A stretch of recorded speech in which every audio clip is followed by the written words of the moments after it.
La marató matinal encetava aquest diumenge l'última jornada de projeccions a l'Atlàntida del 21è Festival Nits de Cinema Oriental de Vic.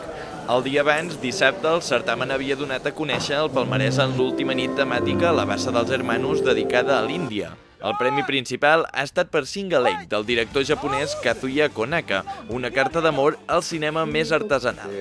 El jurat també va decidir fer 3 mencions especials per a 3 pel·lícules més provinents de la Xina, Corea del Sud i l'Índia: A Long Shot, Soulmate i Atma Pamphlet. El guardó que atorga el públic, el Gat de la Sort, l'ha recollit Sabakan, del també japonès Tomoki Kanazawa, i la directora debutant Zoljargal Purevdaj, de Mongòlia, s'ha endut el premi de la crítica per la commovedora pel·lícula If Only I Could Hibernate. Sense les dades definitives d'espectadors, el festival arribava ahir a la fi amb la satisfacció d'haver incrementat el nombre de públic a l'entorn d'un 10%.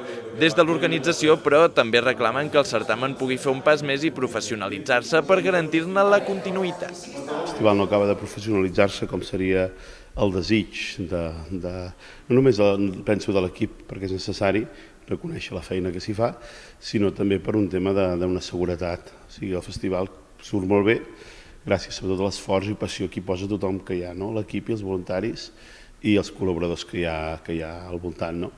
Però la veritat és que ens fa falta una solidesa, sobretot pressupostària i professional, per mantenir el festival que fem.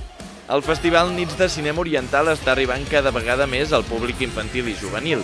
Diverses generacions, precisament, es van trobar dissabte al matí en una sessió que va omplir l'Atlàntida per homenatjar a Akira Toriyama, el creador de sèries tan mítiques com Bola de Drac o Dr. Slump, i que van morir recentment. I era molt bonic veure com confluïen des d'un públic que a principis dels 90 o mitjans dels 90 va descobrir Bola de Drac en català, també adolescents, però també nens i nenes que estan descobrint ara el Son Goku, i com que és allò que té un atractiu, evidentment enganxa, té una qualitat molt gran, doncs això, conflueixen diferents edats i totes juntes fan una gran celebració, no?